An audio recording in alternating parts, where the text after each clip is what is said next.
우리의 신앙을 사도신경을 고백하심으로 2020년 11월 1일 주일 예배 말씀을 나누겠습니다. 나는 전능하신 아버지 하나님 천지의 창조주를 믿습니다. 나는 그의 유일하신 아들 우리 주 예수 그리스도를 믿습니다. 그는 성령으로 잉태되어 동정녀 마리아에게서 나시고 본디오 빌라도에게 고난받아 십자가에 못 박혀 죽으시고 장사된 지 사흘 만에 죽은 자 가운데서 다시 살아나셨으며 하늘에 오르시어 전능하신 아버지 하나님 우편에 앉아 계시다가 거기로부터 살아있는 자와 죽은 자를 심판하러 오십니다. 나는 성령을 믿으며 거룩한 공교회와 성도의 교제와 죄를 용서받는 것과 몸의 부활과 영생을 믿습니다. 아멘. 찬송가 330장입니다.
아멘.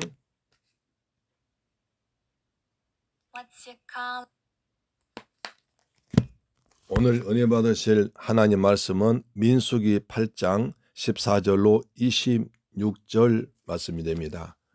구약성경 민수기 8장 14절로 26절 말씀은 신약성경, 구약성경 209페이지에 기록되어 있습니다. 구약성경 209페이지에 기록되어 있는 민수기 8장 14절로 26절 말씀을 같이 봉독합니다. 시작. 너는 이같이 이스라엘 자손 중에서 레위인을 구별하라. 그리하면 그들이 내게 속할 것이라. 내가 그들 정결하게 하여 요제로 드린 후에 그들이 회막에 들어가서 봉사할 것이니라. 그들은 이스라엘 자손 중에서 내게 온전히 드림받은 자라. 이스라엘 자손의 모든 초태생 곧 모든 처음 태어난 자 대신 내가 그들을 취하였나니 이스라엘 자손 중에 처음 태어난 것은 사람이든지 짐승이든지 다 내게 속하였으면 내가 애굽 땅에서 모든 처음 태어난 자를 치던 날에 그들을 내게 구별하였습니다. 그러므로 내가 이스라엘 자손 중 모든 처음 태어난 자 대신 레위인을 취하였느니라. 내가 이스라엘 자손 중에서 레위인을 취하여 그들 아론과 그의 아들들에게 주어 그들로 회막에서 이스라엘 자손을 대신하여 봉사하게 하며 이스라엘 자손을 위하여 속죄하게 하였나니 이는 이스라엘 자손이 성소에 가까이 할 때에 그들 중에 재앙이 없게 하려 하였습니다. 모세와 아론과 이스라엘 자손의 온 회중이 여호와께서 레위인에 대하여 모세에게 명령하신 것을 다 따라 레위인에게 행하였으되 곧 이스라엘 자손이 그와 같이 그들에게 행하였더라. 레위인이 이에 죄에서 스스로 깨끗하게 하고 그들의 옷을 빨매 아론이 그들을 여호와 앞에 요제로 드리고 그가 또 그들 위하여 속죄하여 정결하게 한 후에 레위인이 회막에 들어가서 아론과 그의 아들들 앞에서 봉사하니라. 여호와께서 레위인의 일에 대하여 모세에게 명령하게 하신 것을 따라 그와 같이 그들에게 행하였더라. 여호와께서 또 모세에게 말씀하여 이르시되 레위인은 이같이 할지니 곧 25세 이상으로 회막에 들어가서 복무하고 봉사할 것이요 50세부터는 그 일을 쉬어 봉사하지 아니할 것이나 그의 형제와 함께 회막에서 돕는 직무를 지킬 것이요 일하지 아니할 것이라. 너는 레위인의 직무에 대하여 이같이 할지니라. 아멘. 2020년 11월 1일 주일날 말씀입니다. 할렐루야. 11월 첫째 주일날입니다. 오늘도 하나님께서 베푸신 은혜와 평강이 우리 모든 범사에 풍성하게 임하기를 축원합니다. 사랑이 많으신 우리 아버지 하나님이 여기까지 우리들 인도해 오셨습니다. 그동안 여러분 코로나도 무더위도 십자가를 붙들고 믿음을 지켰으니 이기는 자에게 주시는 상급을 다 받게 됩니다. 요한계시록 2장 3장 7교회에 약속된 이기는 자에게 주시는 축복은 어마어마하고 무시무시합니다. 이기는 자에게는 하나님의 낙원에 있는 생명나무의 열매를 주어 먹게 하리라. 둘째 사망의 해를 받지 않게 하리라. 감추었던 만나를 주고 흰 돌 위에 새 이름을 기록해 주리라. 만국을 다스린 권세를 주리라.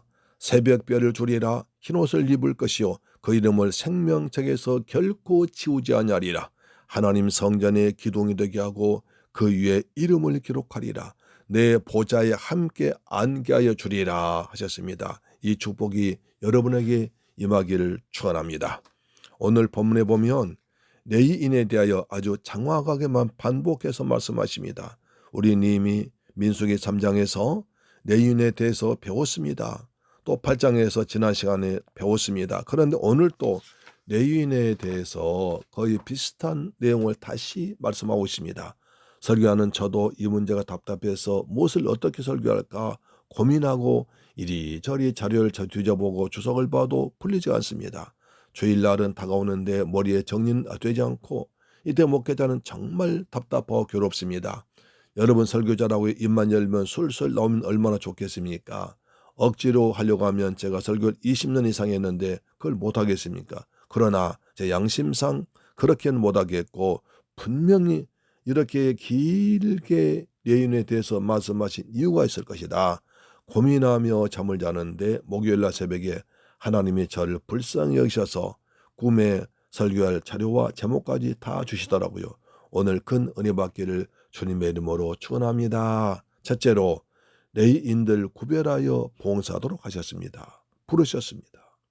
14절 19절 말씀이죠. 하나님은 레위인들 특별하게 구별하셔서 이스라엘 백성들 대신해서 하나님을 봉사하는 일로 부르셨습니다. 민수기 1장에 보면 이스라엘 백성들 계수하시는데 20세 이상 싸움에 나갈 만한 남자만 계수합니다. 60만 3,550명이었습니다. 민수기 2장에 보면 하나님 이스라엘 12지파를 동서남북에 3지파씩 배치하고 그 진영 한가운데 성막을 설치합니다. 레위인은 성막 둘레를 빙 둘러싸며 지킵니다. 민수기 3장에 보면 레위인들은 아론의 아들들 제사장들 도와서 온 회중들 위하여 성막에서 봉사하게 합니다. 만약 성막에 가까이 하면 안 될 사람이 가까이 오면 죽이는 권세까지 부여받습니다. 또 레위인을 계수하십니다. 민수기 3장 40절로 41절 보시면 아주 정확하게 나와 있습니다. 민수기 3장 40절입니다. 여호와께서 또 모세에게 이르시되 이스라엘 자손에 처음 태어난 남자를 1개월 이상으로 다 계수하여 그 명수를 기록하라. 나는 여호와라.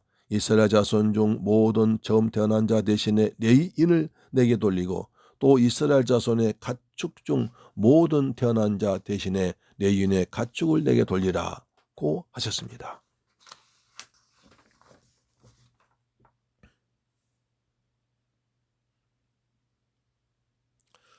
출애굽할 때 6월절 날 어린 양의 피를 문설주와 물이 말 그날 밤에 어린 양의 피 때문에 이스라엘 백성들 장자들은 다 구원받았습니다. 짐승도 구원받았습니다. 그러나 애굽의 모든 장자들과 짐승 첫 새끼는 다 죽었습니다. 왜? 어린 양의 피를 바른 집안은 죽음이 넘어왔고 어린 양의 피를 바르지 않은 집안에 죽음이 들어왔습니다. 그래서 하나님은 레위인을 선택해서 그들이 이스라엘 사람들 대신하여 하나님을 섬기도록 했습니다. 처음 태어난 짐승도 하나님의 것인데 레위인이 첫 짐승을 드리면 백성들이 드리는 것으로 인정해 주었습니다. 이것은 복잡하게 왜 그랬을까 할 것이 아니라 하나님이 그렇다고 하시니까 그대로 믿으면 되는 것입니다. 할렐루야.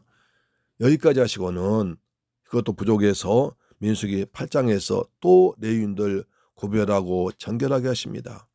지난 시간에 본대로 속죄에 물을 뿌리고 온몸을 삭도로 밀고 의복을 깨끗하게 빨고 번제, 소제, 속죄제를 드리고 요제까지 드리라고 하셨습니다. 요제는 무엇입니까?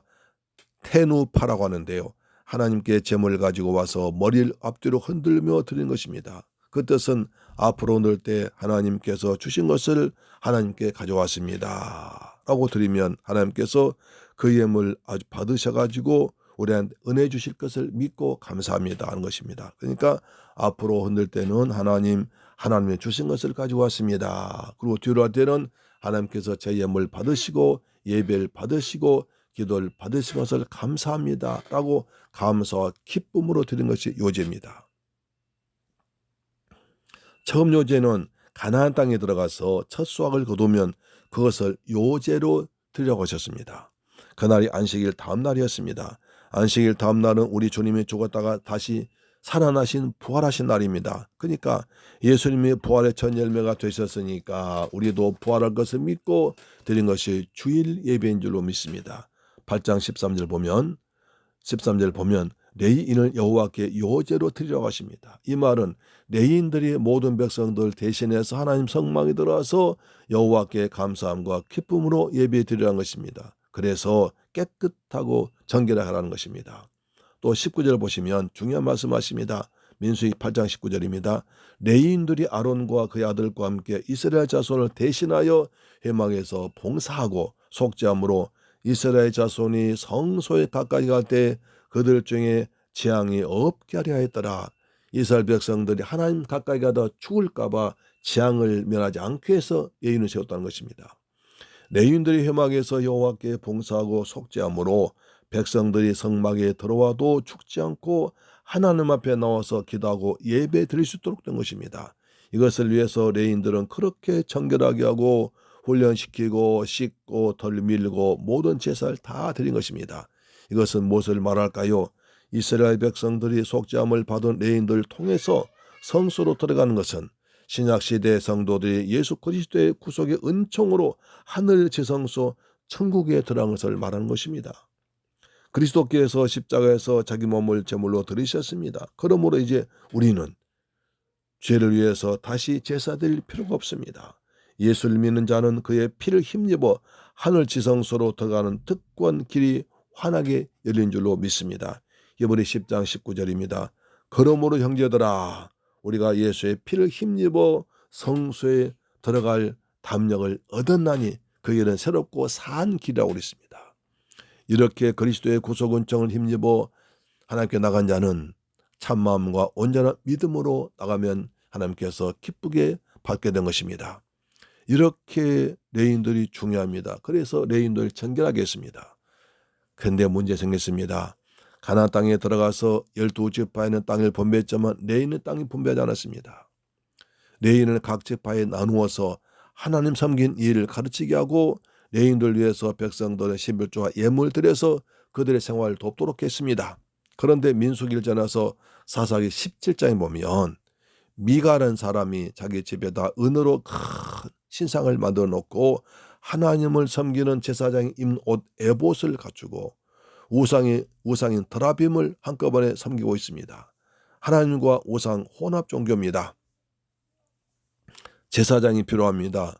레인 한 사람이 여기저기 떠돌아다니다가 그 집에 들어갔습니다. 그래서 해마다 은 10개와 옷 한 벌과 먹을 것을 공급받기로 채용됩니다.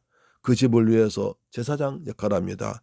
하나님을 섬기는 레위인이 개인을 섬기는 사람으로 변화되고 우상과 하나님을 함께 섬기는 혼합종교 제사장이 되어버린 겁니다. 사사기 21장에도 보면 한 레위인이 행실이 좋지 못한 첩을 베들레헴에서 아내로 맞이해드리고 처갓집 갔습니다. 장인의 용수한 대접을 잘 받고 돌아오는 길에 베냐민 지파 사람의 집에 들어갔습니다. 하룻밤을 지날 때에 불량배들이 쳐들어와서 첩을 능욕해서 처참하게 죽였습니다. 레위인이 화가 나가지고 첩의 시체를 12조각 내서 이스라엘 12지파에 보냅니다. 온 지파가 분을 내가지고 군사를 모아서 베냐민 지파를 쳐들어와가지고 다 죽여버리고 남자 600명만 남겼습니다. 하나님이 주신 지파 하나가 사라지게 될 운명이 되었습니다. 거룩하게 살아야 할 레위인이 타락하니까 온 나라가 이렇게 되어버렸습니다. 사랑하는 새물결 가족 여러분, 오늘 우리 사회가 왜 이렇게 음란하고 타락하고 혼란스럽습니까? 코로나 바이러스가 이처럼 고통스럽습니까? 구약 성경에서 하나님이 세상을 심판하실 때 전쟁과 기근과 전염병이 있습니다. 요한계시록에도 하나님의 심판 중 하나가 전염병입니다. 사사기에서 여호와 하나님을 잘 섬겨야 할 거룩한 레위인들이 타락하여 사회가 혼란스러웠다면 오늘 우리 사회도 거룩하게 부르심 받은 성도들인 우리가 잘못 살아서 이런 일이 벌어진 일 아닐까요? 예수님은 너희는 어두운 세상을 밝게는 세상의 빛이다. 너희는 썩어가는 세상을 썩지 않게 하는 소금이다. 너는 죽어가는 세상을 살리는 생명이라고 말씀했습니다. 우리를 통하여 착한 행실 보고 복음을 전파하러 오셨습니다. 오늘 살아가는 우리들은 예수 그리스도의 대속의 은총으로 인하여 하나님의 특별하게 선택받은 성도가 되었습니다. 이제 우리는 자신의 소욕대로 살아가는 것이 아니라 하나님의 영광을 위하여 그리고 이웃을 위하여 사랑과 헌신의 마음을 담아 봉사하며 살아간 여러분 되기를 주님의 이름으로 축복합니다. 어두워져가는 세상에 빛이 됩시다. 썩어가는 세상에 소금 됩시다. 죽어가는 세상에 생명된 여러분 되기를 주의 이름으로 축원합니다. 두 번째로 이스라엘 백성들은 명령대로 다 준행했습니다. 20절로 22절입니다. 본문의 내용은 5절로 19절에 기록된 내용과 다를 바가 없기에 생략될 법도 한데 다시 한번 또 기록하셨습니다. 그 이유는 하나님의 말씀대로 행하는 것이 얼마나 중요한지를 강조하기 위해서입니다. 하나님의 자녀로서 마땅히 갖추어야 할 가장 큰 덕목은 순종과 거룩입니다. 순종과 거룩이 가장 중요한 덕목입니다. 순종이 없으면 어떤 결실도 맺을 수 없습니다. 믿음은 우리의 눈에 보이지 않지만 믿음의 행동과 믿음을 통한 삶의 열매로 인해서 순종으로 인해서 우리의 믿음을 볼 수 있습니다. 말씀을 듣고 묵상한 것으로 끝나지 않고 주신 말씀 따라 살아가는 삶의 적용의 단계까지 나가야 합니다. 본문 20절에 보면 여호와께서 레인에게 대하여 명령하신 것을 다 행하였으며 그들에게 행하였다라고 두 번이나 말합니다. 22절에도 모세에게 명령하신 것을 따라 그들에게 행하였다라고 합니다. 철저한 순종 훈련을 거룩 훈련을 시킨 것입니다. 창세기의 노아를 보십시오. 6장에 보면 하나님이 여러 가지를 명령하십니다. 내가 너의 의로움을 보았으니 너를 위해서 방주를 만들어라 고 하십니다. 여러분 방주를 120년간 만들었습니다. 긴 세월입니다. 바닷가가 아닌 산꼭대기에 만들었습니다. 많은 사람들이 조롱하고 흉을 봅니다. 그렇지만 그들은 그것에 개의치 않고 하나님 말씀 붙잡고 끝까지 해서 방주를 만들어 냈습니다. 주께서 말씀하십니다. 너를 위하여 방주를 만들어라. 방주 만드는 방법, 혈육에는 모든 생물 암수식 한 쌍 들여보내고 먹을 양식을 준비하러 하신 말씀을 다 하신 뒤에 이렇게 평가하십니다. 창세 6장 22절 노아가 그와 같이 하되 하나님이 자기에게 명하신 대로 다 준행하였더라. 또 7장을 쭉 말씀하신 뒤에 7장 6절에도 노아가 그와 같이 하여 하나님이 자기에게 명하신 대로 다 준행하였더라. 가십니다. 노아가 말씀하신 대로 다 준행하였더라. 노아 가족이 어떻게 해서 홍수 심판을 구원받았습니까? 복을 받았습니까? 하나님 말씀에 순종해서 다 준행했기 때문에 구원받고 복을 받았습니다. 우리도 주의 말씀을 순종하면 그 은혜를 받을 줄로 믿습니다. 자기들이 자기 지은 방주에 들어가서 자기들이 구원받았습니다. 너를 위하여 방주를 만들라고 했습니다. 누굴 위해서 예수 믿습니까? 날 위해서 믿습니다. 날 위해서, 내 가족을 위해서 예수 믿고 헌신하고 충성하고 예물 드리고 봉사하는 것입니다. 이번 다니엘 기도가 오늘부터 시작됩니다.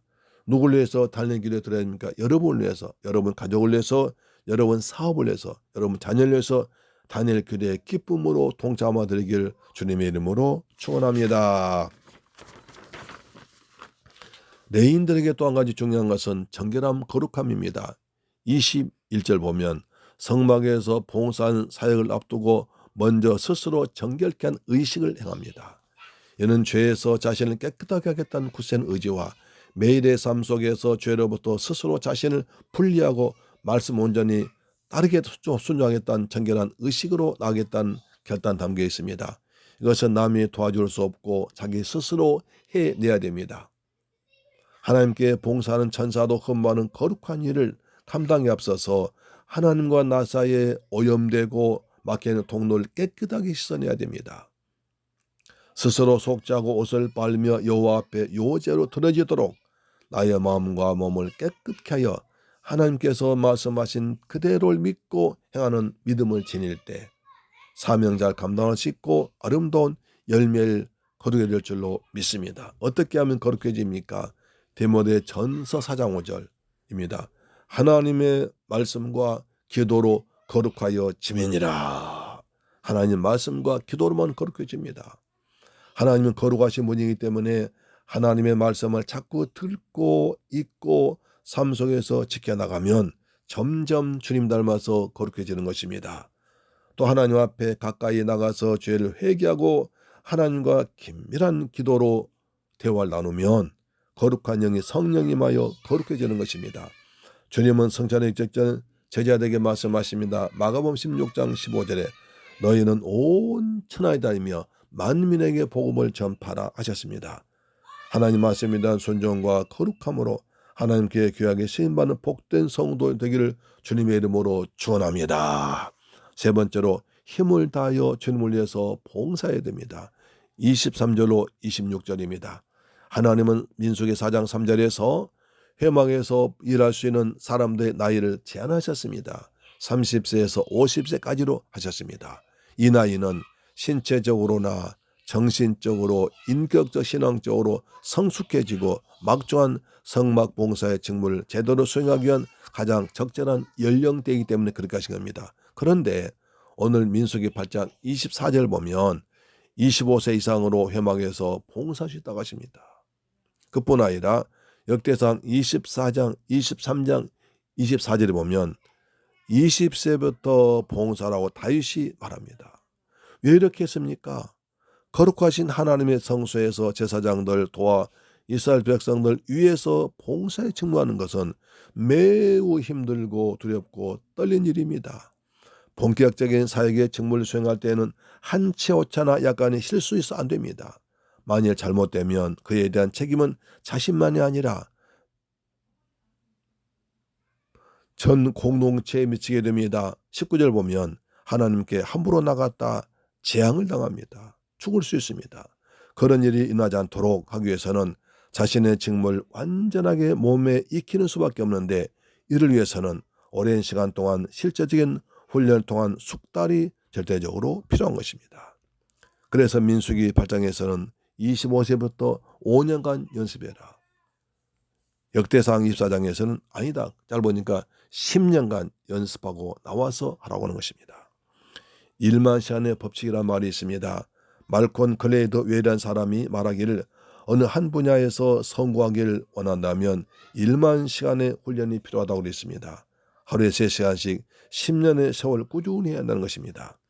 요즘 손흥민 선수가 축구를 아주 잘해서 영국 프리미어리그 득점 선두에 올랐습니다. 그 결과 현재 몸담고 있는 토트넘에서 지금의 2배로 올려서 5년간 880억 줄 테니까 우리 팀에 있자고 그랬습니다. 그러자 토트넘보다 더 큰 팀에서 1071억 줄 테니까 우리 팀으로 오라고 손질했습니다. 5년간 1071억이면 1년에 214억입니다. 214억을 365 나누니까 하루에 5,860만 원입니다. 이것이 성립된다면 손흥민은 아침 가만히 있어도 하루에 가만히 있어도 5,860만 원 보통 사람의 1년 연봉 받는 것입니다. 손흥민이 이렇게 큰 선수로 키운 아버지 손창정 감독이 말하기를 손흥민 선수 정도의 선수를 키우려면 꼬박 14년간을 훈련시켜서 얻은 결과라고 했습니다. 하루아침에 운 좋게 된 것이 아닙니다. 무려 14년 동안을 꾸준하게 비가 오나 눈이 오나 힘들게 기초훈련 쌓은 결과 이렇게 됐다는 것입니다. 우리의 신앙생활도 끊임없이 훈련돼야 됩니다. 그러면 큰 유익이 있습니다. 디모데 전서 4장 7절 보세요. 망령되고 허탄한 신화를 버리고 오직 경건에 이르기를 연습하라. 육체 연습은 약간의 유익이 있으나 경건은 범사 유익하니 금생과 내생의 약속이 있느니라 하셨습니다. 육체 훈련은 손흥민 선수같이 그렇게 많은 돈과 명예와 부를 얻을 수 있습니다. 그렇지만 그것은 약간의 유익이고 이 세상에 썩어져 갈 것에 불과합니다. 잠시 불과합니다. 그러나 경건의 훈련은 모든 면에 유익합니다. 이 세상과 장차올 세상의 생명과 약속해 줍니다. 경건이란 하나님을 두려워하고 하나님께 예배하는 뜻입니다. 하나님께 예배하는 것처럼 규칙적으로 습관적으로 살아가는 믿음의 자세를 말합니다. 경건의 가장 큰 기초는 주일 성수해서 하나님께 시간과 마음과 물질과 정성을 들여서 예배하는 것입니다. 할렐루야. 또한 50세 이상이 되면 육체적으로 감당할 수 없어서 은퇴합니다. 실제적인 봉사의 직무에서는 존대지만 25년, 30년 동안 수행해왔던 사회 경험과 노하우를 이제 젊은 후손들에게 잘 전수해주고 그들 도와주고 그들 위해서 기도해줘야 할 막중한 책임이 있습니다. 물론 교회의 질서와 효율적으로 사역을 위해서는 은퇴제도는 꼭 필요합니다. 그 후에는 그냥 놀 것입니까? 그 후에도 체력이 남아있고 목숨이 다한 날까지 우리는 주의 복음을 위해서 몸과 마음을 다 바쳐 봉사하는 것이 그리스도의 제자 아름다운 모습인 줄로 믿습니다. 누가복음 17장 10절은 이렇게 말합니다. 너희도 명령받은 것을 다 행한 후에 이르기를 우리는 무익한 종이라 우리가 하여야 할 것을 한 것뿐입니다 라고 하는 것입니다. 저도 여건 된다면 중국이나 필리핀 가서 복음 전하는 선교사로 가고 싶습니다. 오늘도 정결하게 하고 주님의 말씀에 철저히 순종함으로 복음의 신실한 일꾼 되는 여러분 되기를 주의 이름으로 축복합니다. 하나님의 시간과 건강과 물질과 은혜 주셨을 때 힘들게 최선 다해서 하나님께 드려야 됩니다. 시간이 지나버리고 나이 먹고 몸이 약해지고 아프면 물질 없으면 하고 싶어도 못하는 것입니다. 그때 얼마나 안타깝겠습니까? 우리 젊을 때 힘 다해서 주님 섬깁시다. 이제 말씀을 정리합니다. 레위인들은 이스라엘 백성들 대신해서 제사장들 도와서 평생 동안 성막에서 하나님을 섬긴 일을 했습니다. 예수님은 우리를 대신해서 십자가에서 죽으심으로 우리를 구원하셨습니다. 레위인은 말씀에 철저하게 순종하고 스스로 정결케 하고 번제, 소제, 속죄제를 드리고 요제까지 드렸습니다. 그래서 감사함과 기쁨으로 예배드렸습니다. 사람들이 성막 가까이 오면 죽을 수도 있기 때문에 게을리하면 생명 죽일 수 있습니다. 레위인들이 타락하면 온 나라가 혼란스러워집니다. 성도는 어두운 세상을 밝히는 빛이 되고 세상의 오염방자한 소금이 되고 죽어가는 생명을 살리는 귀한 사역이 있습니다. 이 사역 잘 감당하기 위해서는 말씀의 철저한 순종과 거룩하게 살면서 철저한 훈련이 필요한 겁니다. 이 은혜가 여러분에게 임해서 하나님께 귀하게 쓰임받는 별과 같이 빛난 샘물결 가족 이 방송 듣는 여러분 되시기를 주님의 이름으로 축원합니다. 기도하겠습니다. 좋으신 아버지 감사합니다. 11월 첫째 주입니다. 벌써 2020년 세월이 다가오고 있습니다. 그동안 주님께서 우리 모두에게 베풀어 주신 은혜와 사랑에 감사합니다. 우리 남은 시간 잘 계수해서 힘다해서 주님 섬기는 복된 성도들 되게 하여 주옵시며 거룩하게 살게 하시고 정결한 삶을 살게 하시고 말씀에 순종하는, 그래서 훈련 잘 받는 복된 성도가 되게 하여 주옵소서. 예수님의 이름으로 축복하고 기도드립니다. 축도로 마칩니다. 지금은 나 같은 죄인을 구하기 위해서 십자가에서 피 흘려 죽었다가 부활하신 우리 주 예수 그리스도의 은혜와 독생자까지 날 위해 죽게 하신 아버지 하나님의 무한하신 사랑과 보혜사 성령님의 인도 충만 감동하심이 이제 주의 말씀 듣고 레위인처럼 정결하게 살며 말씀에 순종하며 그리고 믿음의 훈련을 잘 받아서 주 앞에 충성하며 최선 다하기를 다짐하는 사랑하는 새물 가족들 위해 이 방송 듣는 모든 성도 위해 지금부터 영원토록 함께 계실지어다. 할렐루야. 아멘. 오늘 밤부터 다니엘 기도회 시작됩니다. 여러분 잘 참석하셔서 은혜 받고 여러분을 위해서 꼭 기도에 동참하시길 주님의 이름으로 부탁합니다. 아멘. 환절기에 건강 잘 관리하시기 바랍니다. 아멘.